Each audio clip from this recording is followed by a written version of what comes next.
How do you as an individual make a difference? How can you as an individual make a difference? I like to be a historical realist. I think you can become so polite that you become useless. So if someone approaches us in kindness or in friendship, we reciprocate. And if someone is out to get us, then we have to do what we need to do. People on the left, have this new religion that's diversity, but only in skin color or gender or whatever, right? It's nothing to do with diverse viewpoints. And they demonize anyone who doesn't have that opinion. If on the right, people I've noticed is that, they don't have any compassion, right? They don't feel like people who are really have fallen through the cracks, they need help. God is not a religious fanatic. This is my rule of thumb. God is not a religious fanatic. What I usually say to people, because I meet a lot of people in the course of my activities, is that the real problem is not the left or the right. The real problem is extremism. So this kind of extremism that's going on, right? This kind of polarization that's going on, if it keeps going, right? If it keeps continuing this way, where does it end? Cheating other people, you fear causing harm to other people, even if it's legal harm, like greedily taking more than I need. Hello, everyone. Welcome to Spiritual Sense Podcast. I'm Shireen Chada, and today we have with us a very special guest. His name is Howard Resnick. He was born as that, and when he started practicing Bhakti Yoga, his guru gave him the name Hridayananda Das Goswami, and everyone affectionately calls him Acharyadeva. We are very fortunate to have him. He's a highly accomplished individual. He has a PhD in Sanskrit and Indian Studies from Harvard. He has many books to his credit, including a very popular translation of the Bhagavad Gita. And right now, he's working on a 6-volume translation of the Mahabharata. Welcome to the podcast, Acharyadeva. Really happy to have you with us. Happy to be here. And so today I want to talk a little bit about the topic. So today we are going to be talking about why is society so polarized? And it's a topic really dear to my heart, and it's even dearer to Acharyadeva's heart. What's happening, we all see. We all see the extreme divisions, extreme partisanship that's going on. There's so much conflict between people, neighbors, countries, political parties. And somehow we can't seem to be empathizing with anyone. There's a lot of demonizing going on. If you don't agree with someone's views, they're just a horrible person instead of let's agree to disagree on a particular topic. And is this the way society is supposed to be? Can we sustain a civilization with the rate we are going? That is what we are going to address in this podcast. And what is it as individuals? What is it that we can do? What is it that I can do as an individual to create a more harmonious community, to create a more harmonious society for ourselves? Welcome. So tell us, why is this topic so dear to you?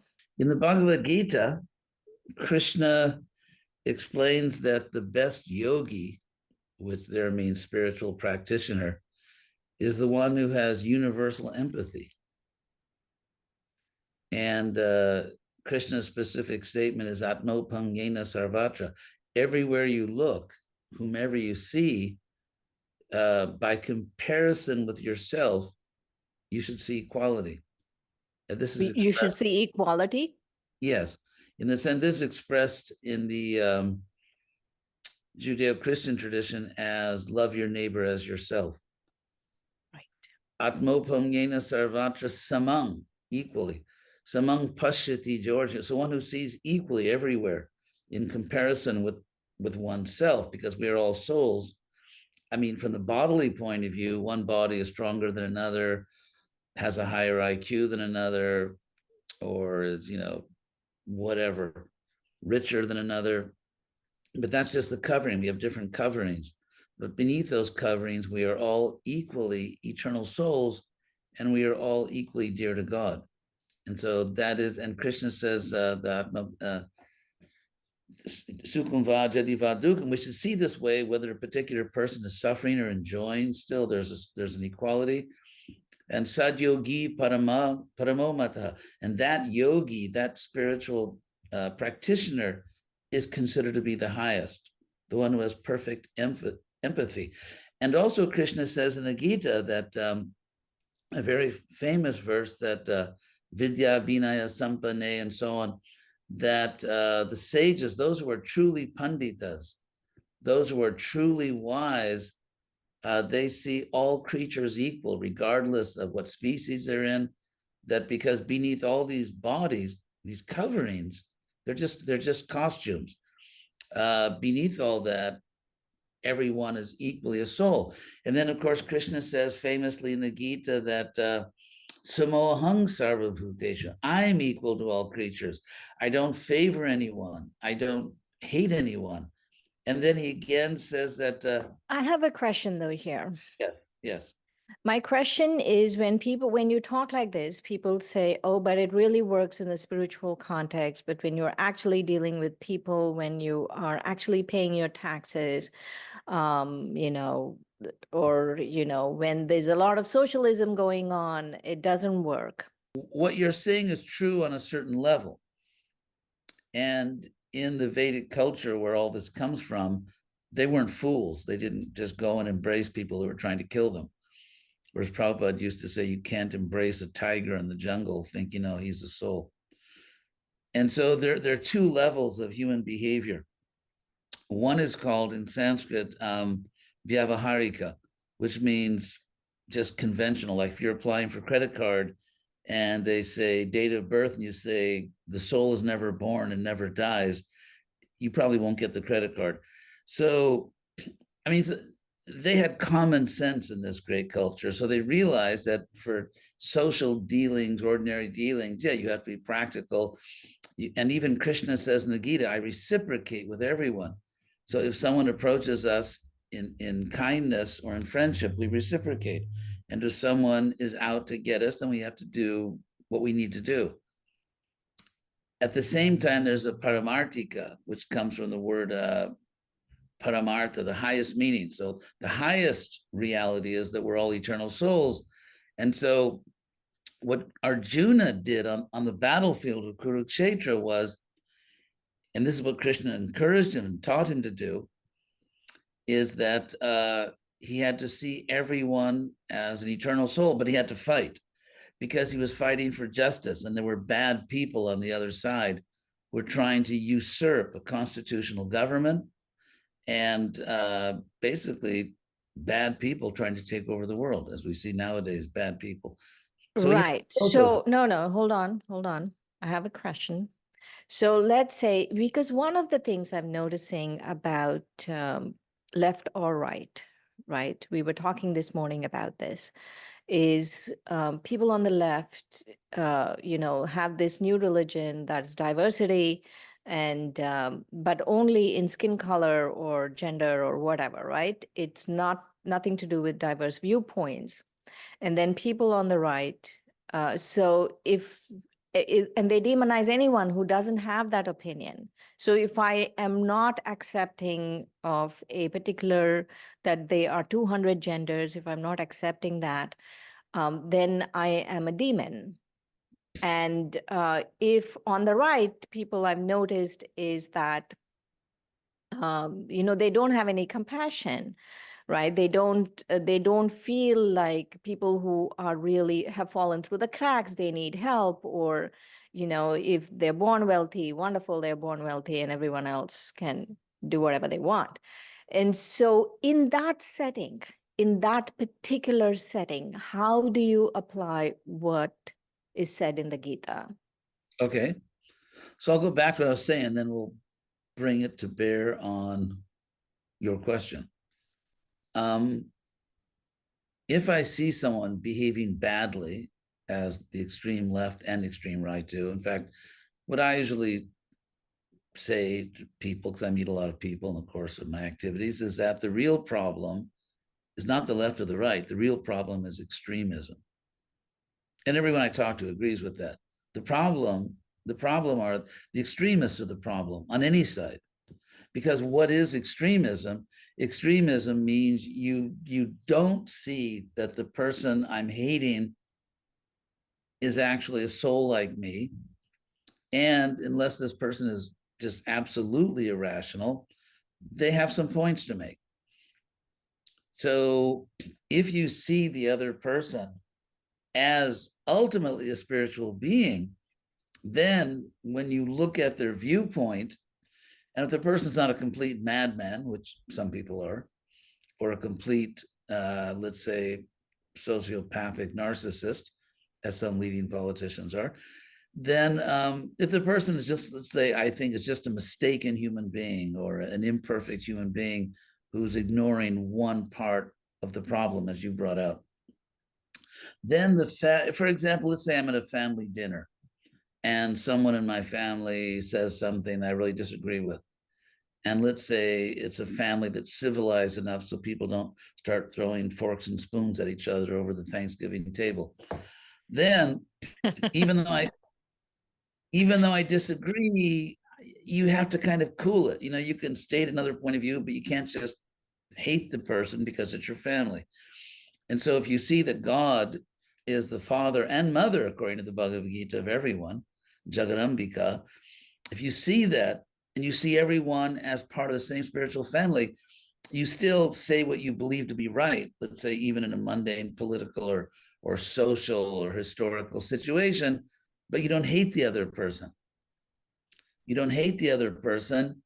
And if the person is not completely loony, then you realize, just as you said, that someone can say to conservatives, well, sure, independent free initiative is necessary to keep the economy strong, or this or that, or you have a right, let's say, to refuse service or this or that.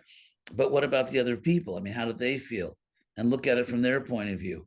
Or let's say if you're speaking to a person on the left, you can say, I understand that you want everyone to get a seat at the table, but if you hate everyone that disagrees with you, you're denying half the country a seat at the table.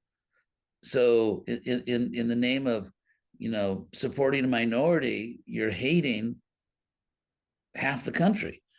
And after all, we're all spiritual beings. We're all children of God.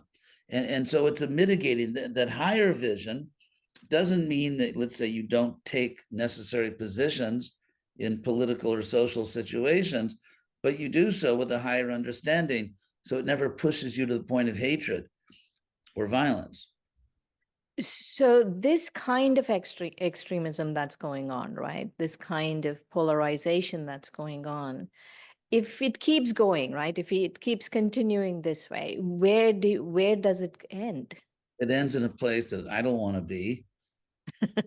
I check historically, what have you seen historically? Because you're a historian also. Societies disintegrate.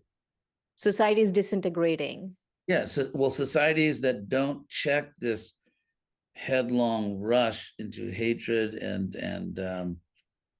then they basically, it ends in civil war or it ends in dysfunction. Because here's the point.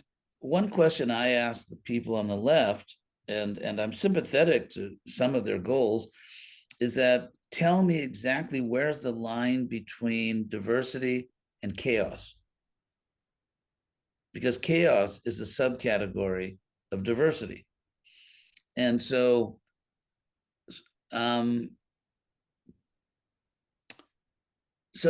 basically having a peaceful, functional society depends on almost everybody agreeing to a social contract.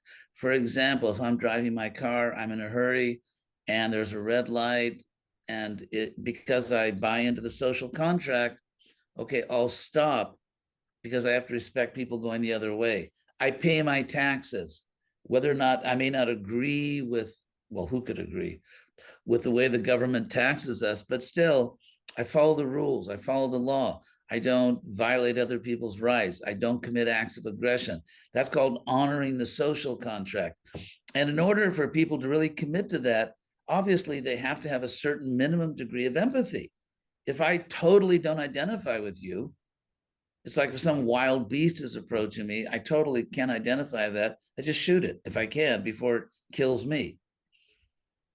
And so if you have no power of empathy, you basically check out of the social contract. Society disintegrates people. And then basically you get a third world situation where you only pay, you do everything humanly possible not to pay your taxes.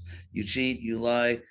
The only people that matter are your friends and your family. If someone's not friend, I remember one time when I first went down to South America as a missionary, and I was in one famous South American country, and I went to the AAA to get some maps.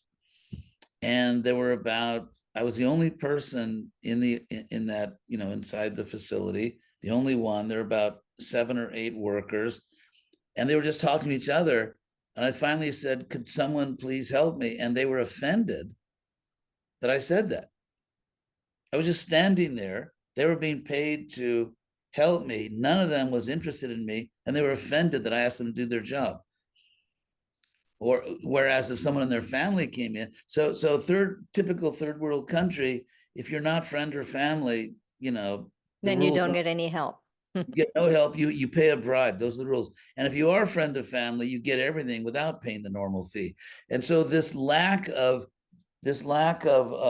public awareness, this lack of identification with the public, that's just total tribal culture that's going on.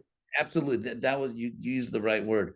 So if you try to balkanize humanity, like you're this race, you're that ethnicity, and everyone for themselves and everyone against everyone, it's just basically, it's like total war with everyone against everyone fighting for their body type. Exactly. Which is animalism. And so the real way to raise us above discrimination or prejudice is to lift everyone to a higher platform and say, look, it doesn't matter what kind of body you have, it doesn't matter your race or gender, because we're all souls inside. And therefore you raise people above this bodily concept. Whereas the social justice wars do exactly the opposite.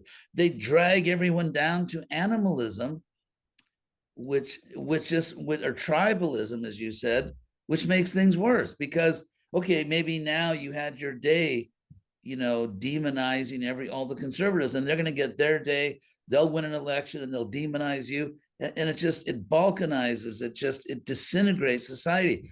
So only the spiritualists, people like you, and hopefully I can help following you, and that is that it's only the spiritualists. You could try.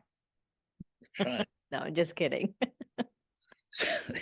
So, because what we're trying to do, you and I and so many other people, is we're trying to raise people above this animalism, this bestiality where you insist on everyone identify with their group body type, which animalizes people, which is why, for example, they find more and more Latinos and Blacks are voting against the left now because. But anyway, because but I do want to say something. Okay, I don't want to say left is right, right is right. I'm not talking about any of these things, right? But just like there is an extreme left, there is an extreme right. And there are many things in the right. For example, if the person who is going to be your leader has not paid any taxes, I don't make any money and I pay taxes.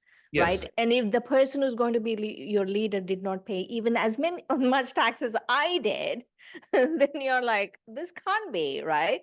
Absolutely. I'm glad you brought that up, because since I mentioned one, I think, glaring problem with the left, I'll mention a very glaring problem with the right. And so to get at what you're saying, you're absolutely right, is that, and I've heard this from the lips of very prominent right-wing speakers, and first I'm going to use a little legal terminology, then I'll explain it. They believe in negative rights, not positive rights. The negative right means that you have the right to not have anyone do something to you. You have a right to not be abused. For example, the right not to have someone break into your home, not to steal from you, not to physically harm you. Those are negative rights. The right to be free of some type of abuse or aggression. Those are negative rights. Positive rights would be, for example, your right to quality health care, regardless of how much money you have, your right to a quality education, your right to security. Those are positive rights. Well, security is kind of, but so on the left, as you correctly, on the right, as you correctly said, it's basically, it's another kind of animalism, namely survival of the fittest. Survival of the fittest. So if you didn't do that well and you don't have any money, you can't buy good food for your children, you have to like buy junk food because it's cheaper, you know, tough luck. It was a fair race. You lost the race. We have money, you don't. And so this is another form of bestiality. So these extremists are just different kinds of animals. I mean, to be very blunt about it. And so the solution is, as explained in the Bhagavad Gita and other spiritual texts, spiritual empathy, because as you, the word spiritual you, empathy, and also that everyone should agree, right? As individuals, we have to agree that there is a social contract and we follow the social contract. yes, because when you emphasize diversity, it's like, no, I don't identify with you. You're the wrong race. You're the wrong gender. You are the wrong, you know, I'm just a, like, for example, I'm just a toxic male. So no, I don't think I am a toxic male. I don't think I'm a male at all. I think I'm an eternal soul. So if people are keep bashing you on both sides, back and forth, you say, am I going to pay my taxes for these fools? No. So Krishna talks about it in the Gita. And you know, the three gunas, there are three qualities of consciousness when we get to that. One is goodness, pure consciousness. It doesn't matter your race, doesn't matter your gender, doesn't matter your religion, because Sattva. yes, sattva. And so in everywhere in the world, you find some people who are in this virtuous mode of consciousness, which brings universal empathy, and not just with human beings. It brings universal empathy and compassion, generosity, love, clarity. Krishna says you see things accurately. And then in the mode of passion, people who are like, I'm attached to things, and I love this and I hate that, and so on. And so Krishna says, ayathavat prajanati, they understand things inaccurately. So if I could just read one verse in the Gita, actually, which I think is really apropos here, and I think it explains everything we're talking about. This is chapter 18 of the Gita, text 20. Sanskrit I'll do quickly. Sarva bhuteshu jainaikam bhavam abhyayam ikshate avibhaktam vivakteshu tad jnanam vidhi satvikam. Krishna here is talking about jnana, which here we should translate worldview, like how you see the world. So Krishna says that worldview in which one sees that among all the different creatures who are different and separated, and yet there is an underlying oneness, which Krishna says, avibhaktam vivakteshu, undivided in the divided. We're politically divided, we're racially divided, we're by our religions we're divided, we have different genders, or we're divided by different ages. And yet we see that even in all these different divisions, the underlying truth is undivided, and that is that we're all eternal souls, we're all part of God. And so if one sees in that way, Krishna says that worldview, that understanding is virtuous, is of the nature of satvikam, of the nature of sattva, of goodness. But then if you go to the next verse says, 1821 from the Gita, pratak twaina tu tad jnana. I'll just translate it for you. Nana bhavan pratak vidhan. If you have a worldview in which you see the differences between us, gender, race, age, political views, whatever, if you see the differences as fundamental, there is only the surface. There's nothing beneath the surface. Because in this contaminated state of consciousness, passionate, hateful, where you love something and hate something, and you're proud and Rajas. Exactly, rajas. In that state of consciousness, because your consciousness is clouded over by selfishness, by greed, by lust. In that clouded state of consciousness, you can't see beneath the surface. So on the surface, we're different genders. On the surface, we're different races. That's it. Those differences are just all there is, because there is no inner and outer. There's only the outer. And so to penetrate the surface of reality and to see the oneness, one has to be in a higher state of consciousness. And because nowadays, frankly, I mean, ever since the birth control pill, and with the birth, I mean, when I was growing up, people, I mean, there was actually chastity in marriage. You know, obviously not everyone. And Hollywood has made a Herculean effort to completely ridicule and demonize the 50s as if everyone was just a hypocritical, lusty racist or something. But actually there was decency. And so, so and this is getting to the problem. Now let's get to the root of the problem. With you know, sex and drugs, and you know, basically it feels good, do it. That was the motto of the late 60s. I was in Berkeley, California, at the epicenter of that whole revolutionary hedonistic thing.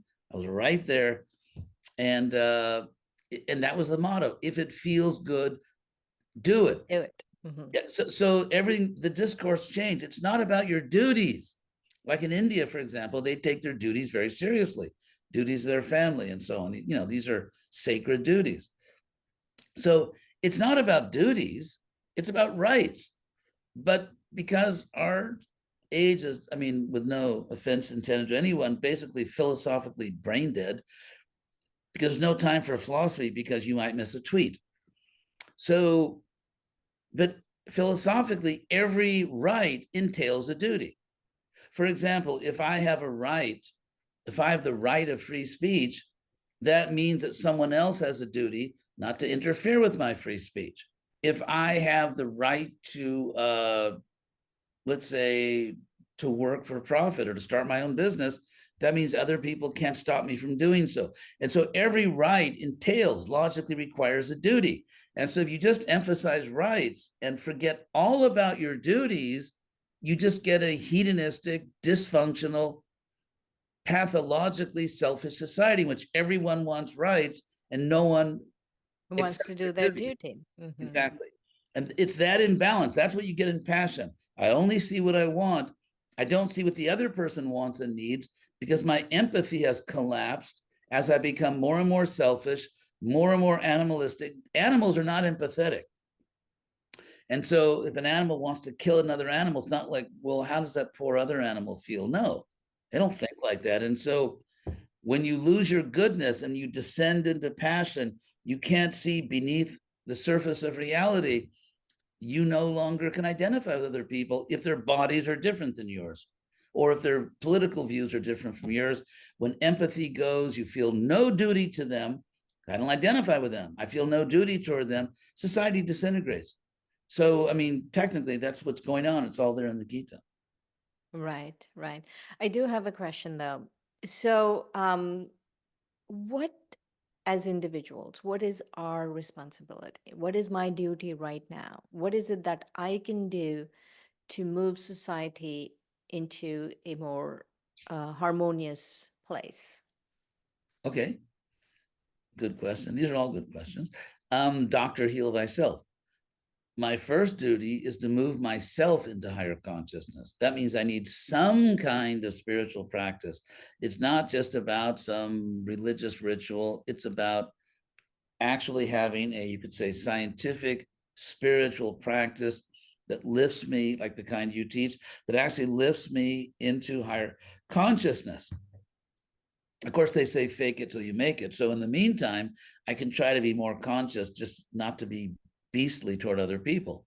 But with the collapse of spirituality, the collapse of virtue, it's like Prabhupada, my guru, once said, I mean, and this is true, when I was growing up, there was a tremendous prestige or status attached to virtue, to being polite, to being honest. I remember as a little kid, I used to be fascinated when I was 5 or 6 years old.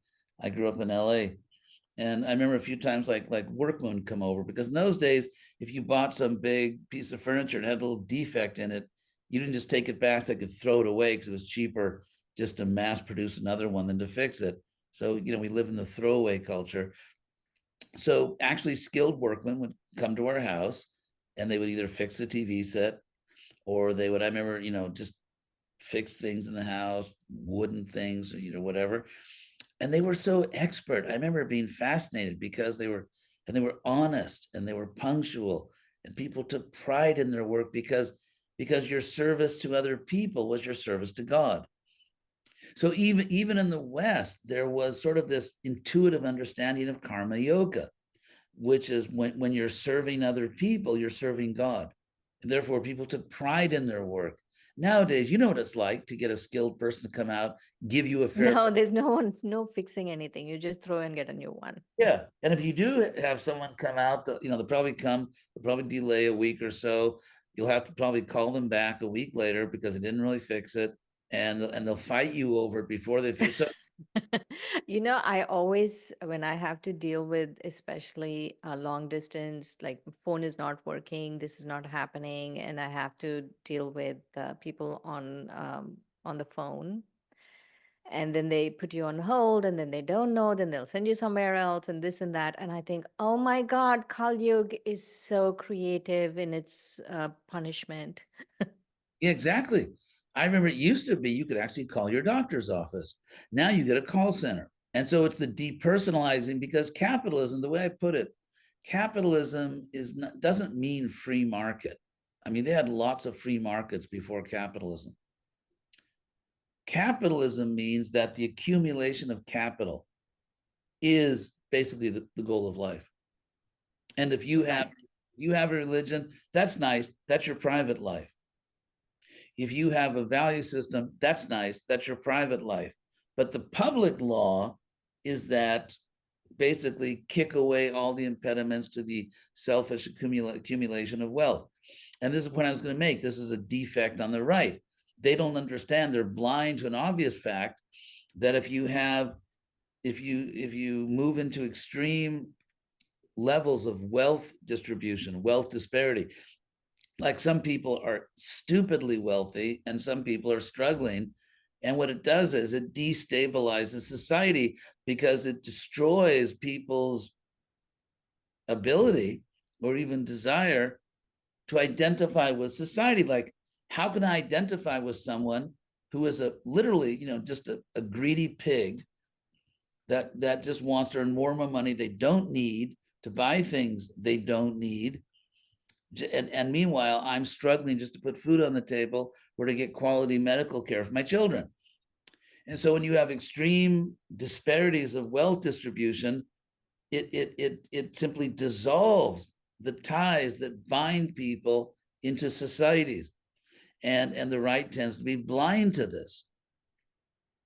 They tend to be blind to it. So again, people who are spiritual, people who are, to use the old term, God-fearing, which means, there's a good aspect to it. It means that you literally fear cheating other people. You fear causing harm to other people, even if it's legal harm, like greedily taking more than I need while other people are starving.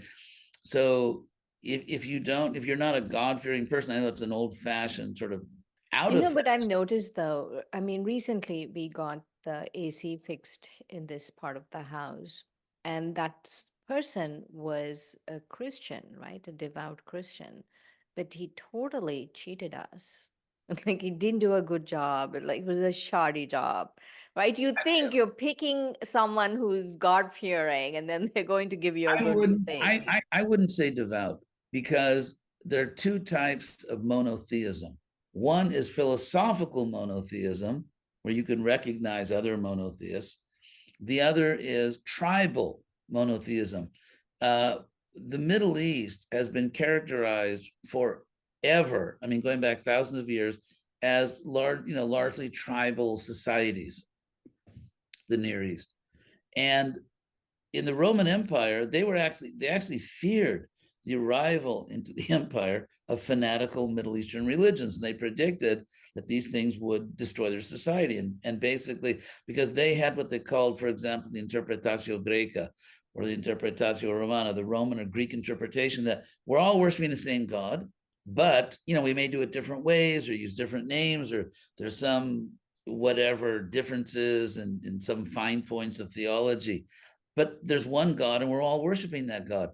But fanatics, they're tribal, and so they almost, it's like they are devoted to God as a way of hating other people.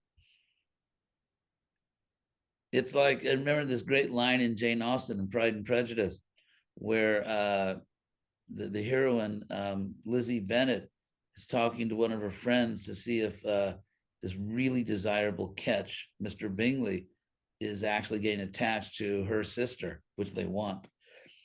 And then Lizzie, who's very sarcastic and funny, she's one of the great heroines of English literature, she says, look, during this whole event, it was like a ball, he actually has neglected all the other girls. People talk to him, he didn't even realize it and answer it. What could be a greater indication of love than just neglect of everyone else? And so yeah, people who claim they love God, God is not a religious fanatic. This is my rule of thumb.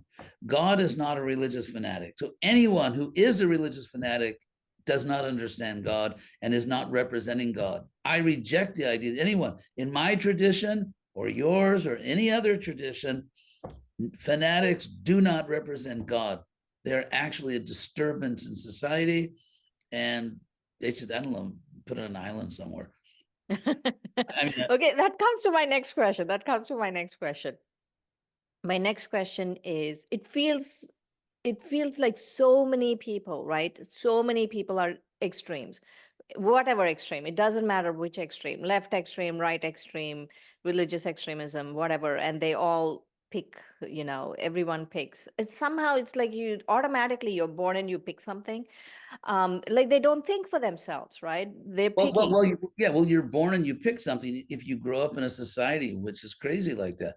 Like you're a repair person, because you don't belong to his church, therefore he owes you nothing, which is exactly the opposite of what Jesus taught, but don't tell him. And Right. the Good Samaritan. I know, right? And he was a functional alcoholic. I wonder where Jesus stands on that. Yeah. I mean, Jesus, quoted the Old Testament, love your neighbor as yourself. You are that person's neighbor. He doesn't say love your neighbor as yourself if he or she belongs to your church. And so this tribalism in the name of God, because I think part of the real kick they get out of their religion is not so much loving God as hating everyone else, which is, it's sort of I don't want to say it's a natural high. It's a low. They think it's like, they say, I would never try, but some people seem to think that, when you take heroin, they feel good. Although we know heroin is deadly and, extremely destructive. Really bad for you. Not a good idea. So in the same way, they think they're getting this high by hating people. Because imagine, we come to this material world because we want to lord it over. And so if you're a religious fanatic, just like at a stroke, you get to be better than billions than everyone else without you having to do anything. Yeah, you get to be better. You don't have to be a great athlete.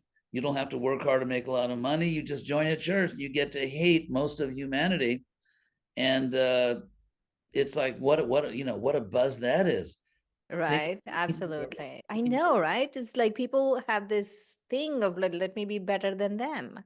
Exactly. That's whereas this feeling of superiority that people have because of what they believe or what they, just by a few things they hold in their head, they're superior.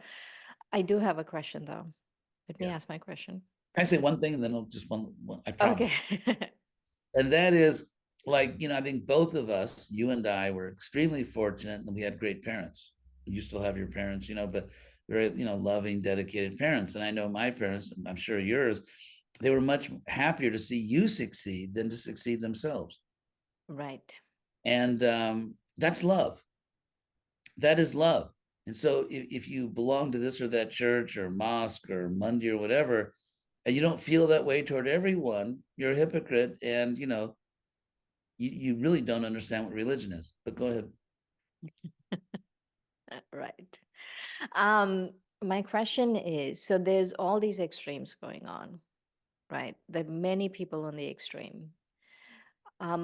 how it just feels like a losing proposition, right? Like the tide is going there. The tide is going there, especially with what is going on in the current context. The tide feels like it's going there. How do you as an individual make a difference? How can you as an individual make a difference? The way I look at it, because I mean, I'm seeing the same tide you're seeing, and we're basically seeing, the glorious return to barbarism. And I feel it's like in sports, maybe your team is losing, but you do your best. As they say, you leave it all in the field. And so only God can save this crazy world. And I'm hoping he will. She will, they will. And so, and everything can turn around. There have been many cases where there was a glorious spiritual reawakening in the midst of decadence and decay. Uh-huh. And Tell so us one example from history. one example from history. Well, America, they had what they called great awakenings. I mean, in those days they were kind of fanatical, but everyone was kind of the same religion anyway. But I think in the 1750s, before the French and Indian War, and then around 1800, there were these great awakenings where America, both as a colony and then as a free nation, they had this awakening. That's what they call, historians call it, great awakenings, where they just realized that we've become too materialistic. We have to get back to God, and there was just like this passion to get back to God. And so, I mean, there are cases in history like that where people, I'm sure in all, but unfortunately, if you have a fanatical religion, getting back to God often means like killing all the people we foolishly Who don't believe in your religion. yeah, the people we foolishly allowed to live normal lives among us. And so that's the thing. There has to be a great awakening, like getting back to God, but it has to be led by people who are not crazy fanatics, violent fanatics. And I mean, like between the Protestants and the Catholics, there were literally genocidal wars. I'm not using that word loosely, like especially the 30 Years' War from 1618 to 1648, which actually greatly accelerated the rise of secularism because people had it with these religions. But it was literally 30 years of genocidal war in Central Europe over basically fine details of theology. I know, right? That's what always gets me about the fine details of theology and how you could just totally sit down and disagree. Okay, because it's not really about the religion, it's about their own violent tribalism. And when you have a religion, look at it this way. Look at, because I want to say some of these religions in the Middle East, I mean, I'm not against the people, I'm not against religions, but consider the logic. There's a logic here. Let's say you were a police officer, which probably is a likely next career choice for you. I'm just kidding. Mhm. We tease each other for anyone that doesn't know us. And so let's say you're a police officer and you're called to a high school because there's an active shooter. And so basically you take the shooter down. And so we say, come on, he was just a kid. Yeah, he was an active shooter killing people. So I know, right? yeah, so you're killing that minor, let's say high school student. Yeah, that's what you need to do. So in the same way, if you buy into this lunacy that anyone that doesn't believe the way you do will be tortured forever, which would make God by the way, the most evil psychopath in the history of just thinking about things like that, that you're going to be tortured forever. Then if there's a rogue preacher in your society who's preaching a false religion, anyone who believes that person will not merely be shot in a high school. Anyone who believes that preacher will go to hell forever. And therefore, if you take the basic premise as true, that anyone that doesn't believe as you do goes to hell forever, it logically follows that your moral duty is to kill that person. And actually, it even follows maybe your moral duty is to torture the person, not let them die too quickly, to like make the strongest possible impression on people who might be seduced by such ideas. And so therefore, the nature of logic is that if you, let's say, go with the initial premise, the rest can follow logically, although it can lead to monstrously false conclusions. But logically, it's flawless. And so therefore, because you get this demonic depiction of God, that God tortures people forever for even, say, relatively subtle theological mistakes, if you get this monstrous, it actually logically becomes your moral duty to torture and kill everyone that's preaching a false doctrine. And so therefore this monstrously false theology, this depiction of God as a monster, led them monster because, trying to follow God, walk in the path of the Lord. So if you define God as a monster, your sacred duty is to be a monster. And this is actually what some of the biggest religions in the world, well, fortunately, many people in those religions don't really believe that anymore, but that's what they were teaching. Right, right. So I think, I don't want to bash anyone's religion, but I'd like to be a historical realist. Like, I think you can become so polite that you become useless. Right. I mean, without becoming polite, tell us something nice. Or something nice. Oh, do I have Yeah, to? something wonderful, uplifting. Have to? Okay. Without descending into being too polite. Okay. I would say that we should not give up hope. We should not let the bad guys win. We should, those of us who have higher values, as I'm sure we do, we should fight for what we believe in. Fight not by torturing other people, but we should not live a selfish life. It's like Wuthering Heights by Emily Bronte, which I never liked because the bad people are strong and the good people are weak. And I just thought, no. And so, and there's, it's like all that's needed for the evil people to prevail is for the good people to do nothing. So unfortunately, the passion people, they're very active because they're greedy and they're lusty and they're lusting for fame and power. So they're very active.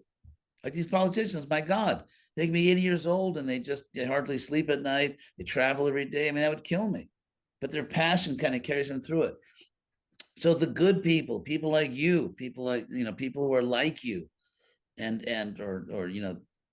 all the people who are really good people, they need to be very active. We need to be very active and really fight for what we believe in, because we can't just turn the planet over to the bad guys. Right, right. But the fight should be different. No, one of the things I was thinking about is this appropriation of God. Right. If you talk about God, people just assume you're talking about Christianity in this part of the world, not in India, but in this part of the world, they just assume you're talking about the Christian God. Well, I clarify that. No, no. I'll give you an example. So a couple of years ago, someone came to fix our locks. And he was telling me that he's having some personal problems in his life. And so I said, I'll pray for you. I'll pray to God for you. This is what I said. I'll pray to God for you. And he just totally took off on me. Your God is not my God. My God is, like the Christian God and stuff like that. And I'm thinking, when did appropriating God become okay? Right? I think that is basically when Christianity came to Europe. But here's the point. If you look at the pagan Greco-Roman civilization, it was totally, we're all worshiping the same God. You call it Zeus, I call it, Jupiter, or this or that, or you call it Yahweh, no problem. When you get this tribal monotheism, that's basically what did this. So I'm not blaming individuals. Well, some people definitely I blame, but I won't go into the whole history because I have studied the whole history and I could give you all kinds of facts and figures on it, but I'll just stop there. So those of us, and I don't just mean people in the Brahma Kumaris or people that serve Krishna. I mean, it's good people, just good people, whatever your tradition, just good people. We need to fight for the planet. We can't just turn the planet over to these highly energetic bad people. We have to be. Right. And especially when they're appropriating God like that. Like God is this, that just Yeah, because I said God, it's like the whole world is going to come down and you're not going to fix my locks. yeah, but the person that came to fix your locks, look at, and I don't mean to offend anyone, but people who are alcoholics and fix locks are not kind of like the upper crust of the world we live in. And so here's some poor guy. He's an alcoholic, and he wasn't alcoholic. Oh, sorry. The one with the AC was the alcoholic. Okay, so okay.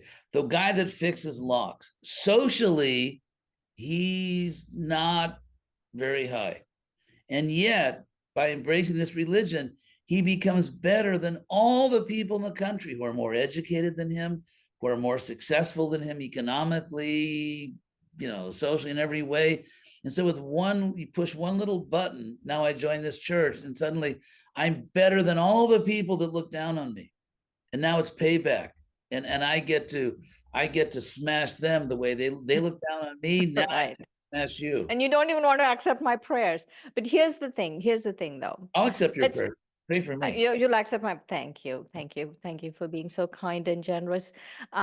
Here's the thing though. One of the first things I feel we need to do is have a concept of God and not allow certain religions to appropriate God like that.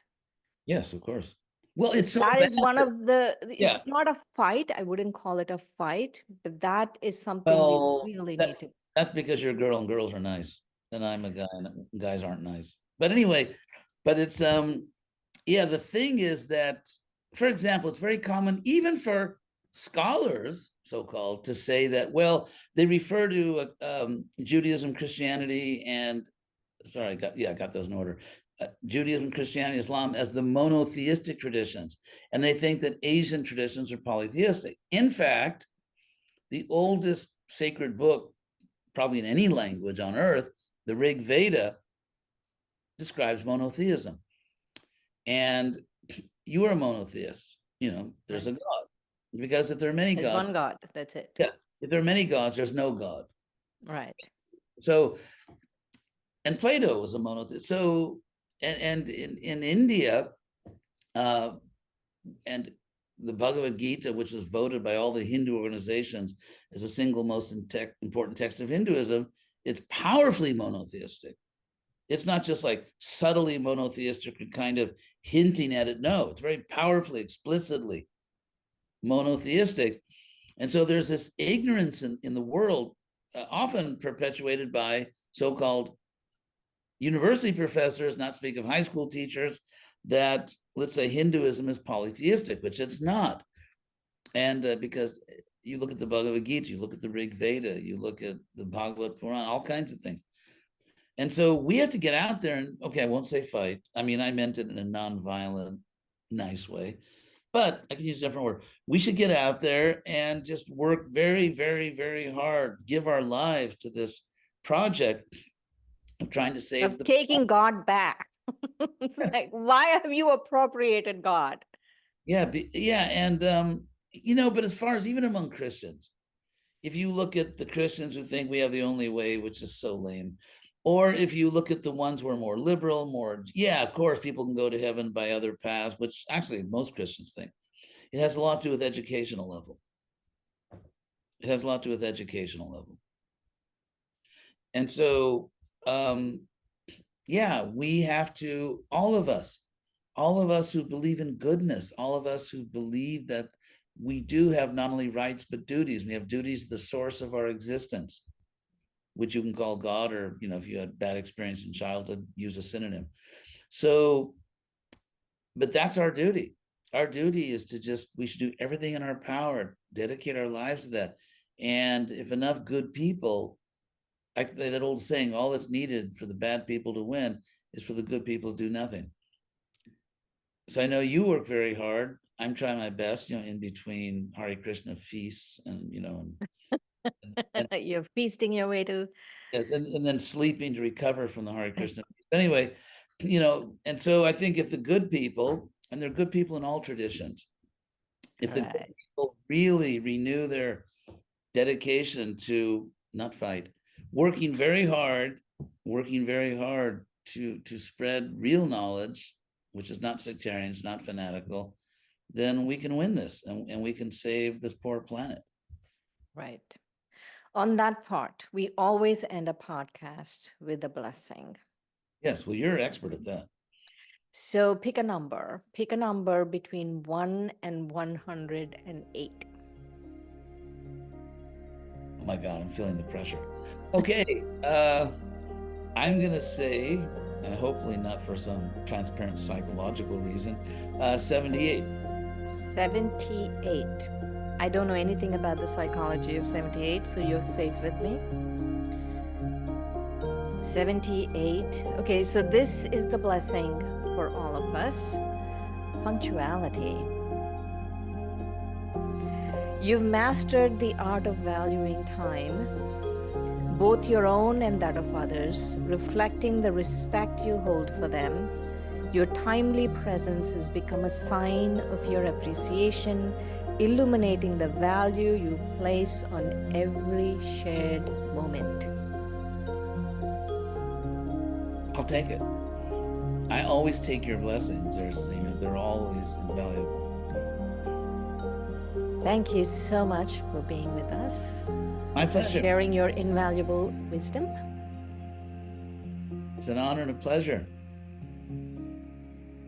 So we'll talk again soon. Please come back and visit us on this podcast again soon. I'd be happy to.